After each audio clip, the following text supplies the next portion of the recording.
beginning of harmony, composers have always spoken about the fundamental bass.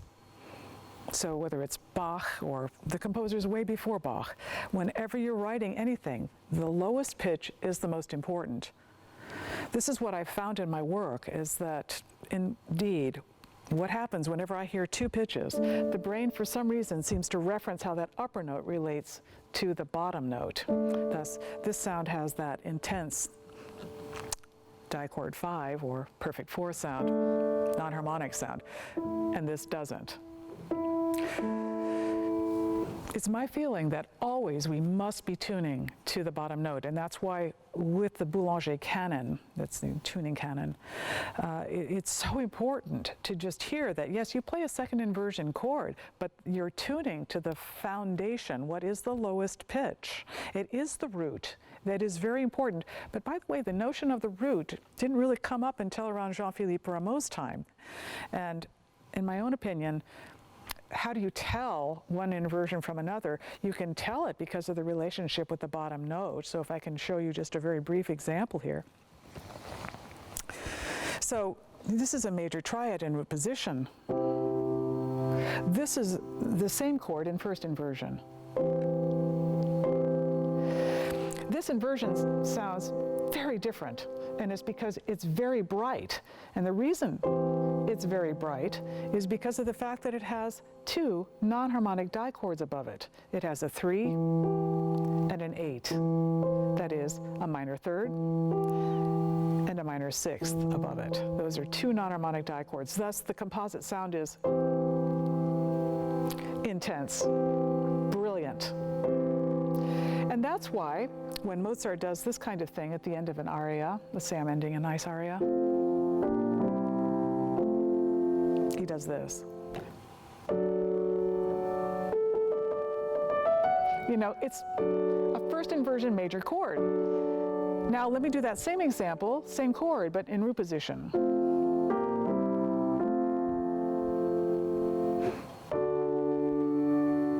It's just flat.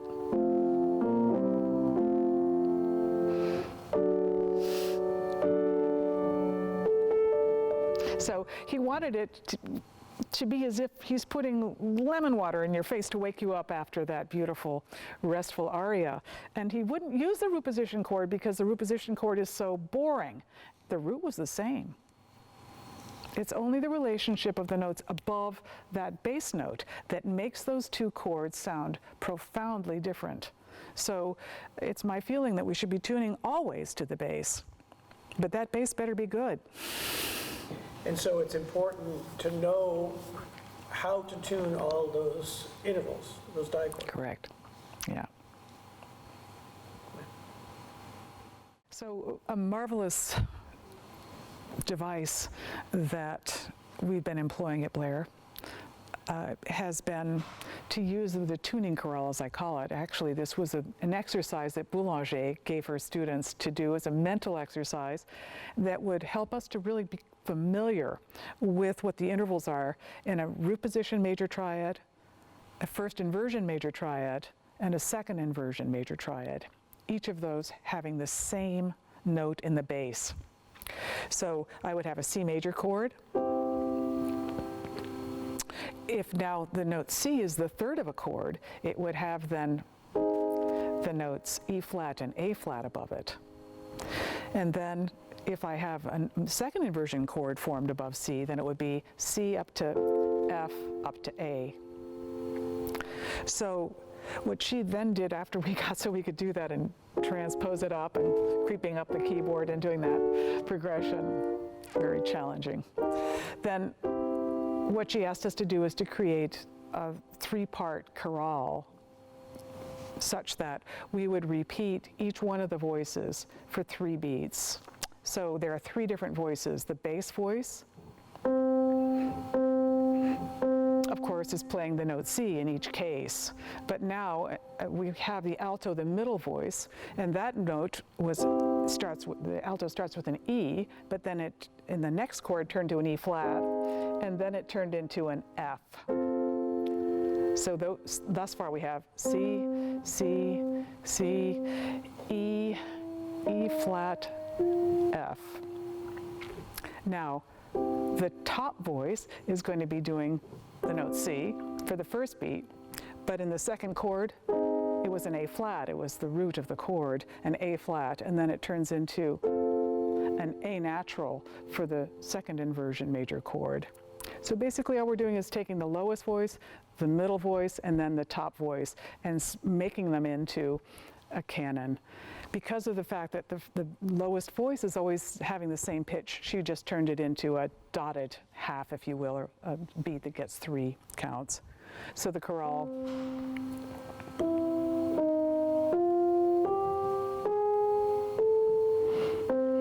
And the reason I thought this would be an excellent tuning device is that in each case we should be hearing,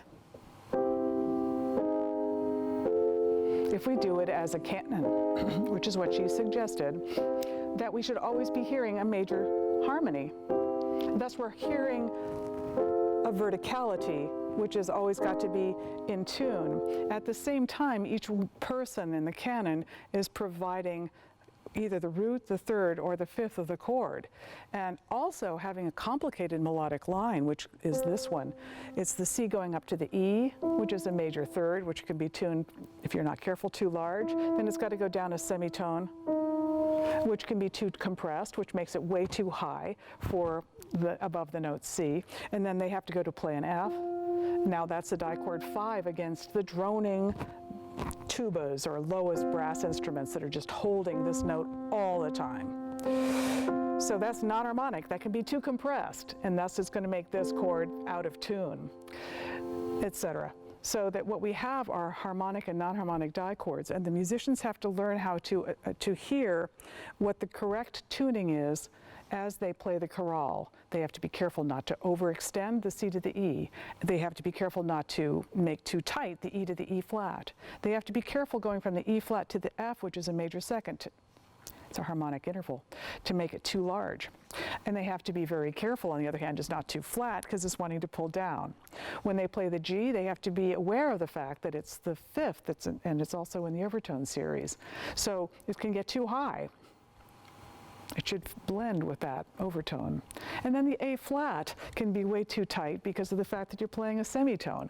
Thus the A flat becomes too flat, making everything else out of tune below it. And then the A, another semitone higher, can be yet again too flat because of the fact that we just did a semitone. So ultimately, it's this idea to get into this sort of three-dimensional thinking where you're mostly feeling together as an ensemble. It's a sort of astonishing how well our students do at this, and others with whom I've worked as well. I think it's something we can do in choirs and other fields, and it's a beautiful way of combining the challenges of having basically three different pitches in a harmony, and having melodic lines that are all moving, and being able to get all of those intervals right on the horizontal plane, and yet they have to match up and be harmonious in the vertical plane. What we have to realize when we're tuning this chorale is that we're going to perhaps give them names, these intervals, according to the distance between them and the first note. So in this way we're using what's called the interval class system that Milton Babbitt used many years ago in the 1960s, and we're going to basically be doing that same thing. So the note C is going to be called 0. Whatever the tuning first note is that you have is going to be called 0. The second note would be then the note E natural. And I'm going to call it, though, 4, because it's 4 semitones higher than the first note. And then the note E flat is 3. And of course that makes the note F 5. And then the next note would be the note G, which is going to be called 7. Then we're going to have A flat, which is 8, and then A, which is 9. So the thing to remember is be careful that your 4 is not too large. Be careful that your 3 isn't too small. Be careful that 5 is not too small. Be careful that 7 is not too large. Be careful that 8 is not too small. Be careful that 9 is not too large. And in general, that'll give us a good chemistry between all of those voices, and we'll all be operating as a beautiful flock of birds. This exercise was developed by my teacher, Boulanger, to help me understand about the intervals that exist in a first and second inversion triad better. I knew root position really well, but I did know the intervals in first and second inversion. So from this piece, she created a little canon that I had to play so that I would have 3 beats for the first note that's just holding for 3 quarter notes. And then the next notes, the 3 notes, are the alto voice or the middle voice of the triad. So you're going to have the third in one chord, you're going to have the fifth in the next, and the root in the next. And then we have the top voice that's playing initially the fifth, and then what is it going to play? The root, and then it's going to be playing the third. So you're constantly, when you're playing this tune, playing a different part of the chord. And what we always should have is a beautifully harmonious major third. Okay, so what I want to do first is just see how it goes, okay, because it could be you guys just, hey. You want to do it in canon, or you want It would be just by itself. Could I ask the bass voices? You're our foundations, and I'm so grateful to you. I realize that this is a little bit like our wonderful oboist having to play that SI flat so much. all the bass voices are just the tubas? I think whatever is the lowest sounding pitch, if you're all playing the same octave, I want everyone playing that octave. Yeah. It doesn't need to be all the bassoon, maybe second bassoon and tuba sustaining as the pedal. Yes. And everyone else, we're going to play the chorale as written. Concert B flat. Here we go.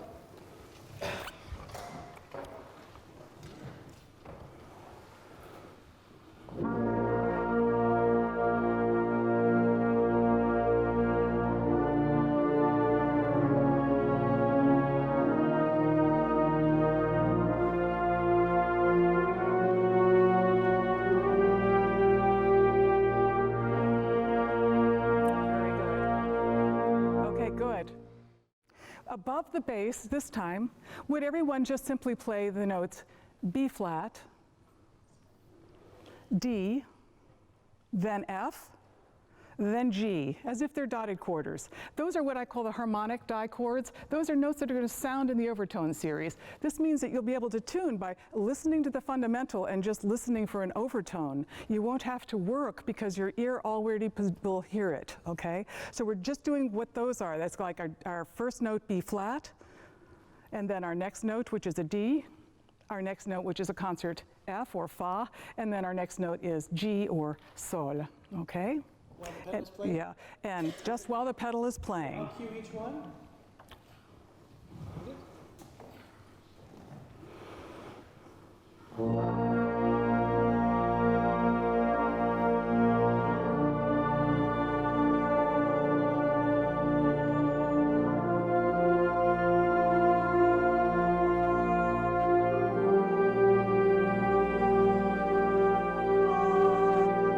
Excellent.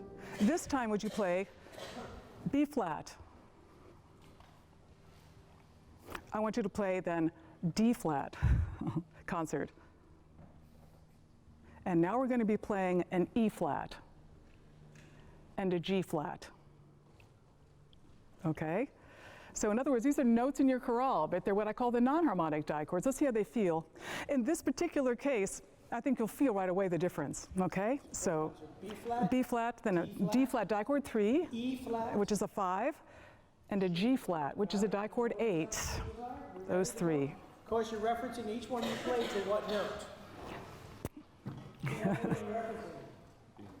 So B flat that's being sounded below you by the low voices. Here we go.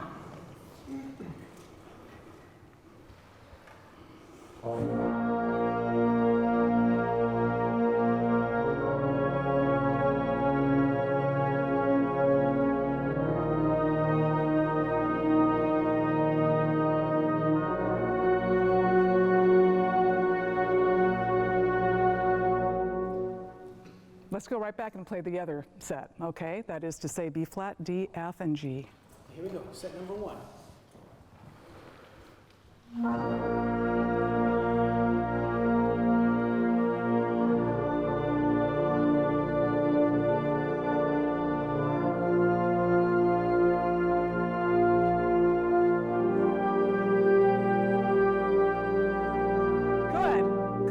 that last one was a little flat. Now the next one, let's do that other set, okay? Set B. Now you'll feel, perhaps when you play this set, that they should feel like, ugh, you're not sure what's happening. And that's because the upper note is actually clashing with one of those overtones. It's so therefore non-harmonic. And the result is it'll sound dense and contracting. And you may want to just get off the note. But I want to ask you instead to really insist that that's the note you want. If it's in tune, believe it or not, that di-chord 3 will sound a major 6 with the octave partial, the inversion. In other words, you'll hear a B flat, a D flat, but then between the D flat up to the B flat, you're going to be hearing the major 6th. So you want to be thinking you're actually balancing something that's harmonic in the top with something that's non-harmonic in the bottom. So just hold your own. Let's see how we do. Let's do the 0 and 3, that is B flat and D flat, and we'll hold that D flat.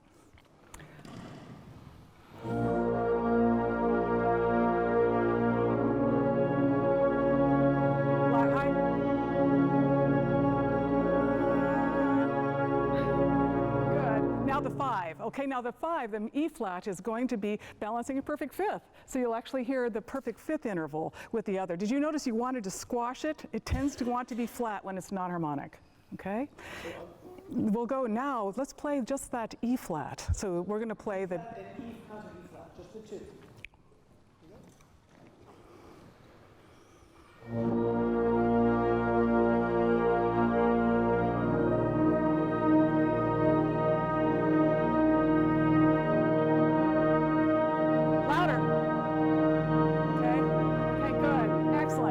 Never wants to overbalance the bass, but what will happen is because we feel it's creepy, we'll back away from it.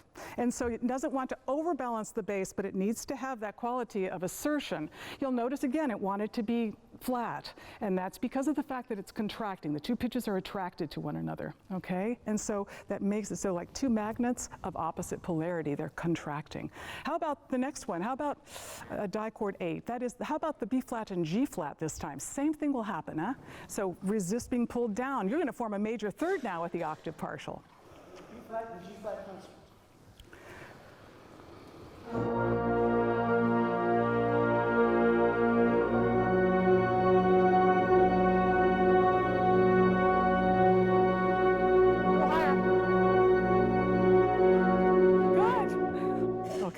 So whenever you play a non-harmonic di-chord with the bass, you're going to have to be very careful that it is not too flat, and that's because you're musical and you're reacting to a psychoacoustic effect that I discovered, and that is the tendency to want to contract. So you're actually balancing with nature itself in order to be able to find the truth, okay, that which is. So it's like you have to be the sorcerer's apprentice, that is, to music being the sorcerer, okay, and make sure that you can overcome the pitfalls of nature, okay? So those 3, what are those di-chords then? They're di-chord 3? Mm-hmm.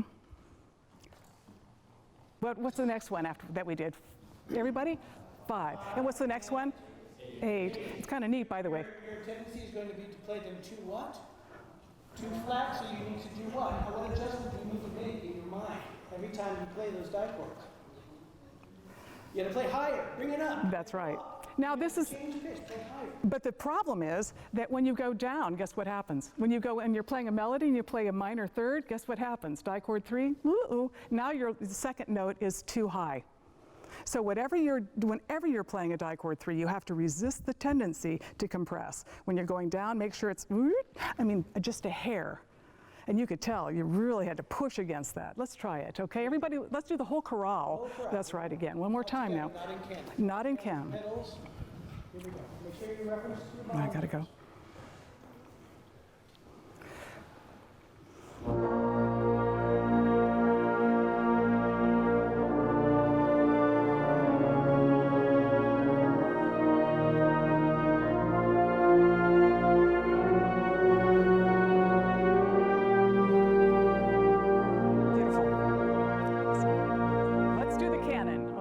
Let's do the canon. So a great approach, I believe, is to use this particular canon as a way of helping the ensemble to tune into one another. And a great way to start is to be able to have a tuba play, or the whole group of tubas play in unison the fundamental note. This thing can be transposed to any key. It can be a good exercise for all of us. But you want that tuba to be solid. So one of the things that often happens is the tuba section can be a little bit wobbly. So there has to be an agreement about what that foundation is, or as I mentioned before, it'll be a wobbly Christmas tree. So what then can happen is that the tuba will hold all the time and act as the foundation here.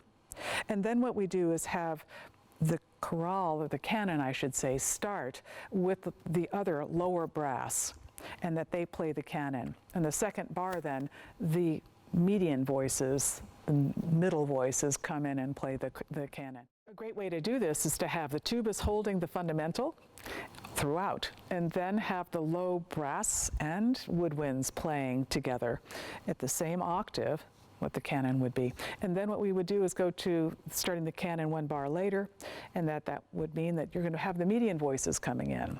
Again, woodwinds and brass. And then finally, we end the chorale with the highest instruments, woodwinds and brass, playing together. And maybe the piccolo fluting in there at the same time as the flutes. So what I would say is great is to keep the canon going. That is, to make it go on for as long as you feel is necessary for the ensemble to be in sync with one another, so that there is a sense of harmony that occurs.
Got a little jazz chord there.